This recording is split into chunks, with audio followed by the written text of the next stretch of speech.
जबरदस्ती तो पानी पीती रही है। अगर नहीं पिएगी ना बेटा तो मैं जबरदस्ती पिलाऊंगी तेरे को पानी। इस गर्मी को तो देख के लग रहा है कि पूरा अक्टूबर ही ऐसा चला जाएगा। अरे यार ये भी छोटे ही हैं।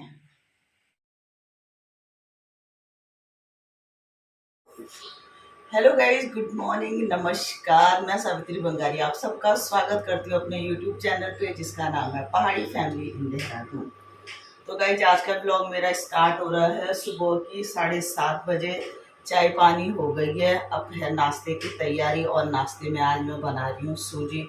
आज सोच रही हूँ कि फैमिली वालों को सूजी खिलाई जाए, सुबह सुबह इनका मुंह मीठा किया जाए।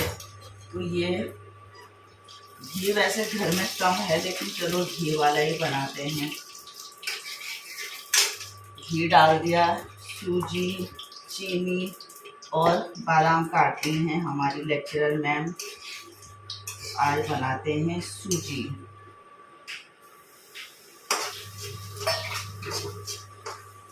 आज का देहरादून में तो हो रही है बहुत गर्मी, बहुत तेज धूप और गर्मी। आज सबको लगेगा सुबह सुबह कि आज इसने क्या सोचा ये सुबह सुबह सूजी बनाने का। लेकिन कल रात से ही मेरे दिमाग में था, कल रात को ही मंगाया था मैंने हमारी लेक्चरर मैम से। तो गाइस लीजिए जी, बन गई है गर्मा गर्म सूजी यानी हलवा।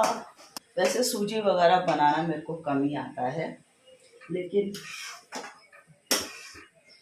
बना देती हूँ बस। सबसे पहले रखेंगे बाहर भगवान जी को, और आजकल श्राद्ध लगे हैं तो अपने पितरों को उसके बाद ही देती हूँ बंगाली जी को। पहले करती हूँ वहाँ पे दूध गर्म।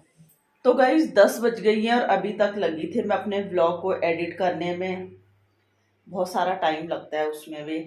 आजकल मैंने बिल्कुल अपना टाइम शेड्यूल चेंज कर लिया है क्योंकि हमेशा ब्लॉग को एडिट करने में मैं देर करती थी, तो इसलिए ब्लॉग टाइम से अपलोड नहीं हो पाता था। तो आजकल मैं सुबह नाश्ता बनाने के बाद अपने ब्लॉग का काम करती हूँ।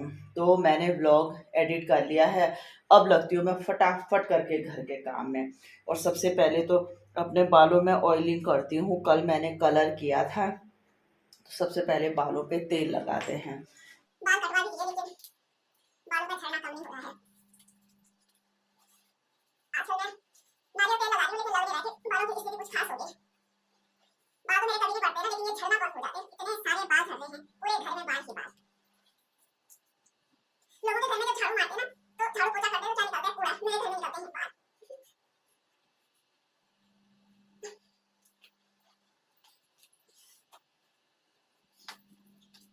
तो गाइज बालों पे तेल तो लग गया है, लाइट बंद करते हैं और चलते हैं किचन में।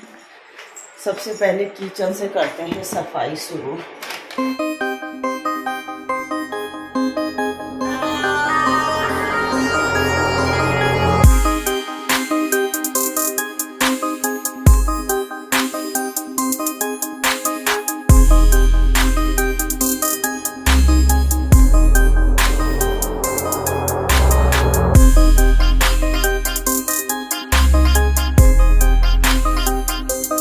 तो गाइस बर्तन तो निपटा दिए हैं और दूध भी उबल रहा है। बीच में चली गई थी लाइट, तो अब सोच रही हूँ कि एक बार कुछ लंच का भी सोच लूँ।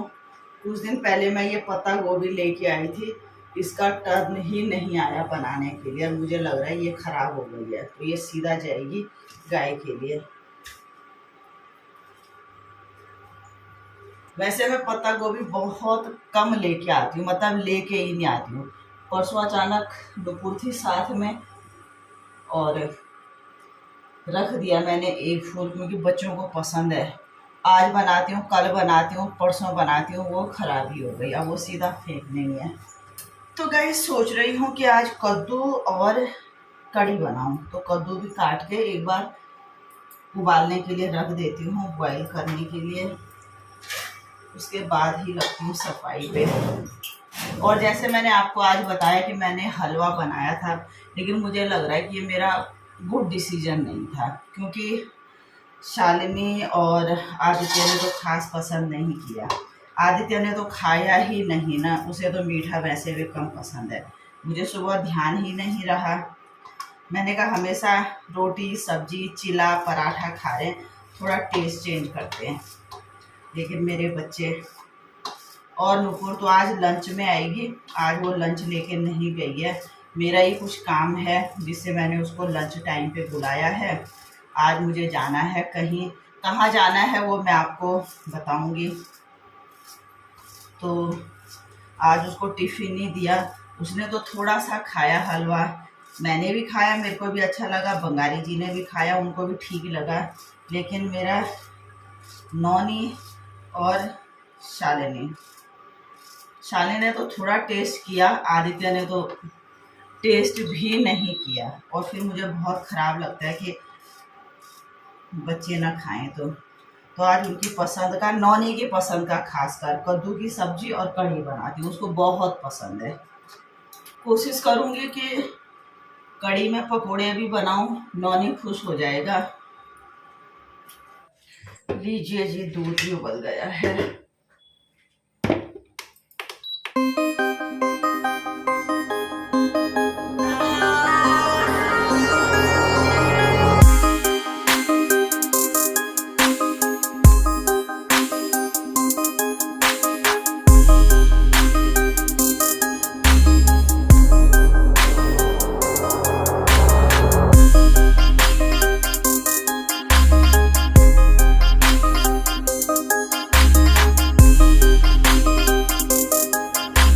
तो गाइस साफ सफाई तो निपट गई है।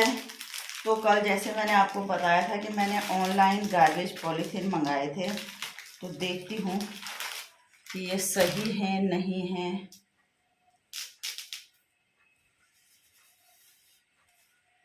अरे यार, ये भी छोटे ही हैं।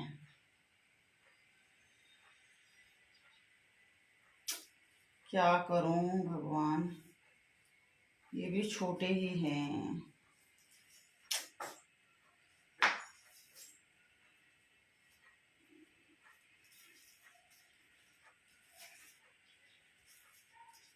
पता नहीं इस बार मेरे साथ क्या हो रहा है, समझ नहीं आ रहा है।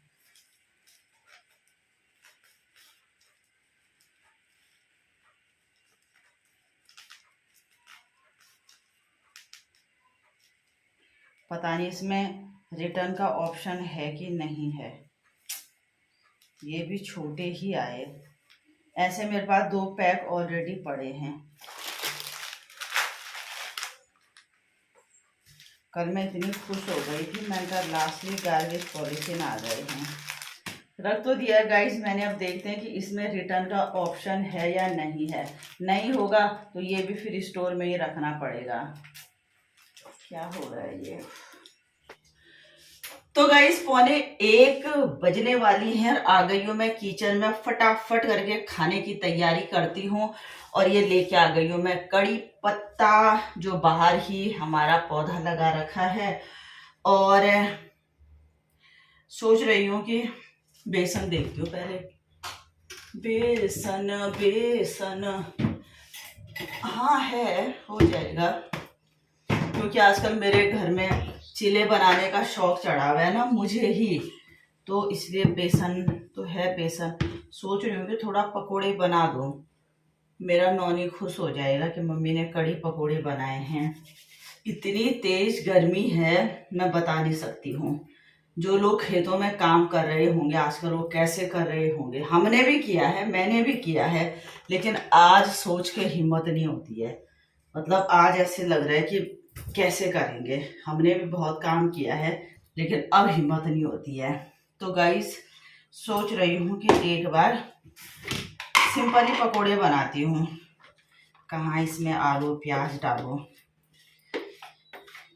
और गाइस जैसे मैं आपको बता रही थी कि शाम को मेरा कहीं जाने का है, मैंने नुपुर को बोला है कि आज हाफ डे लेके आ जाइयो। मैं तो ऑफ के लिए कह रही थी, बट आज उनके ऑफिस में कि किसी का इंटरव्यू है जिसमें नूरी का रहना बहुत ज़रूरी होता है। तो आज मैं जाऊंगी शाम को रानी पोखरी।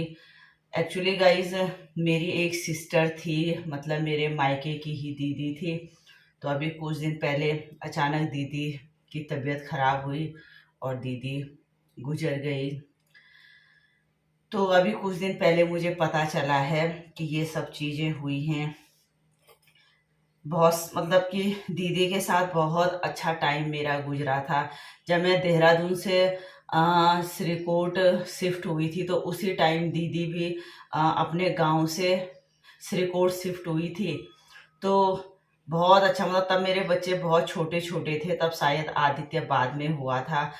नुपुर भी थी, नहीं आदित्य भी उसने देखा था, लेकिन जो मैं स्टार्टिंग मीटिंग की बात कर रही हूँ कि जब हम पहले मिले थे तो तब आदित्य नहीं था।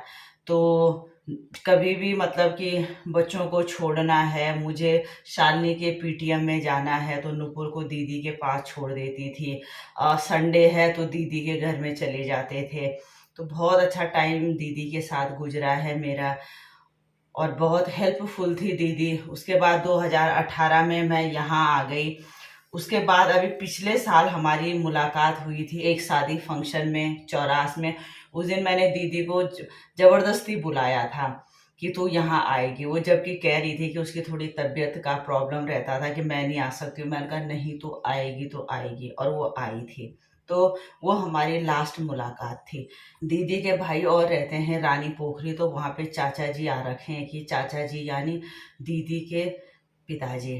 तो सोच रही हूँ कि थोड़ा चाचा जी से मिल जाऊँ, मिलूँ, वहाँ पे जाऊँ।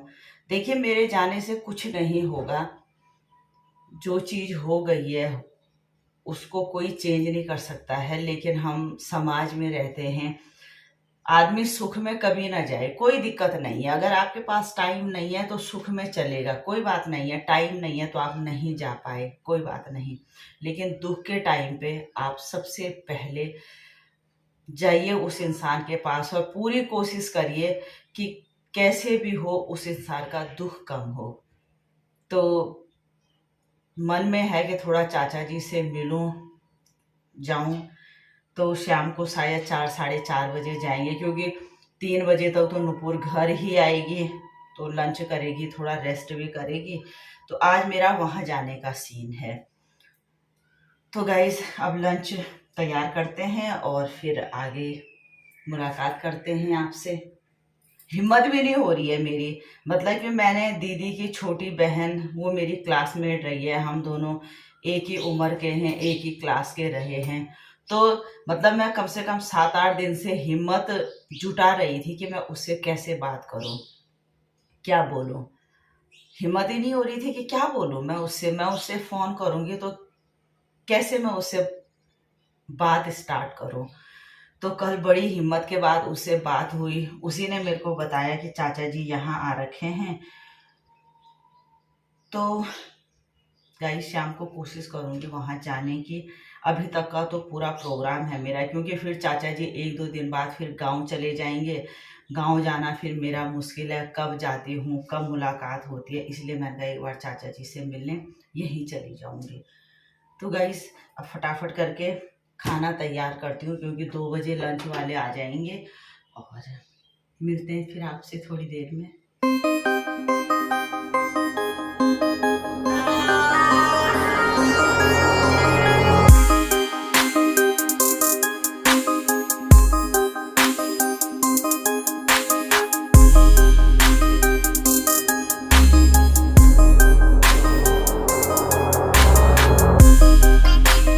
तो लीजिए जी, बन गए हैं पकोड़े कड़ी में डालने के लिए। देखिए कितने गोल गोल बने हैं, चम्मच से डाले मैंने ये, तो ये बन गए हैं। और अब सोच रही हूँ कि एक बार कड़ी ही बनाऊं। कद्दू फिर इस कढ़ाई में छोंकूंगी। इतनी ज़्यादा गर्मी है मैं बता नहीं सकती हूँ, मतलब कि पसीना ही पसीना। अब तो सर्दियाँ शुरू हो जानी चाहिए थी, लेकिन लग नहीं रहा कि अक्टूबर मिड तक कुछ मौसम चेंज हो सकता है, पता नहीं। इस गर्मी को तो देख के लग रहा है कि पूरा अक्टूबर ही ऐसा चला जाएगा। तो गाइस दिन की 1:30 बज गई है, बन गया मेरा खाना। ये बनी है कद्दू की सब्जी, इसमें है चावल, इसमें है कड़ी, कढ़ाई में भी है चावल। वो चावल कैसे हैं, क्योंकि कल रात कुछ चावल बच गए थे तो इसको मैंने अलग से घी में फ्राई किया है। मतलब घी में गरम किया है इसको, तो ये अलग। और ये है कल रात के छोले। तो खाना हो गया प्रॉपर तैयार, बस चावल चढ़ा दिए हैं। अब मैं 2 मिनट रिलैक्स करती हूँ, इतनी गर्मी हो रही है मैं आपको बता नहीं सकती हूँ। तो गाइस देखिए, अभी ऑनलाइन एक सामान आया है मीशो से। तो ये है ग्रो बैग जो मैंने छत के लिए मंगा रखे हैं। इसका क्या काम है, कितने बड़े हैं, कैसे हैं, क्या करूँगी, ये मैं आपको बाद में बताऊँगी जब इसको खोलूँगी। तो ये सामान अभी आया है। तो गाइस शाम की 4:30 बज गई हैं, हो गए हैं मैं और नुपुर तैयार। अब चलते हैं रानी पोखरी की तरफ। ये गाइस अपने आप को ढंग से पैक कर देते हैं क्योंकि इतनी तेज धूप है। गाइस इसको पानी लेके जाना है, फिर पता नहीं इतना परेशान करती है ना ये। क्या पानी, मतलब सारे रास्ते तो पानी पीती रहेगी है। और अगर नहीं पिएगी ना बेटा तो मैं जबरदस्ती पिलाऊंगी तेरे को पानी। वही रख, मेरे हाथ में फॉर्म रहता है, वो चलवा रख। काम कितना करेगी आप, और ज़्यादा करेंगे। तो गई 7 बज गई हैं करेक्ट, और आ गए हैं हम घर। 4:30 बजे निकले थे, 5 बजे तक हम पहुंच गए थे चाचा के घर पे। बैठे रहे वहाँ पे, थोड़ा बातें की और पहुंच गए हैं घर। रास्ते से थोड़ा प्याज भी लेके आई हूँ, और पौधे का आटा मैंने कितने दिन पहले दिया था, कोई ला ही नहीं रहा था, तो अभी वो भी लेके आई हूँ। और गर्मी से तो सच में परेशान हो गए हैं। अब मैं चेंज करती हूँ, पाठ पूजा करती हूँ और करते हैं खाने की तैयारी। तो गाइस रात की 8:30 बज गई हैं और ये बन गई है मेरी भिंडी और प्याज की सब्जी। ये थोड़ा सा गूंदा है मैंने अपने लिए पौधे का आटा, और अब फटाफट करके बनाती हूँ रोटी। अभी शालिनी और आदित्य तो नहीं आए हैं, लेकिन रोटी बना के रख देती हूँ क्योंकि थोड़ा सा थकावट सी लग गई है। 2 व्हीलर में कभी भी मैं सफ़र करती हूँ तो मेरा कमर दर्द का थोड़ा प्रॉब्लम ज़्यादा हो जाता है। तो गाइस जब फटाफट करके रोटी बनाते हैं। तो गाइस रात की एग्जैक्ट 9:30 बज गई हैं, हो गया है हम लोगों का खाना पीना। अब ये हो रहा है दूध गर्म सबके लिए। और गाइस करते हैं इसी के साथ आज के इस ब्लॉग को यहीं पे एंड। आपसे मिलते हैं कल नए ब्लॉग में। अगर आपको मेरा ब्लॉग अच्छा लगे तो प्लीज़ मेरे चैनल को सब्सक्राइब करें, लाइक करें, कमेंट्स करें, अपने फ्रेंड के साथ शेयर करें। और एक कमेंट्स प्लीज़ ज़रूर करें, ये ज़रूर बताएं कि आप मेरे ब्लॉग को कहाँ से देख रहे हैं, अच्छा लगेगा मुझे भी। तो गाइज आपसे मिलते हैं कल नए ब्लॉग में, तब तक के लिए बाय, गुड नाइट, शुभ रात्रि।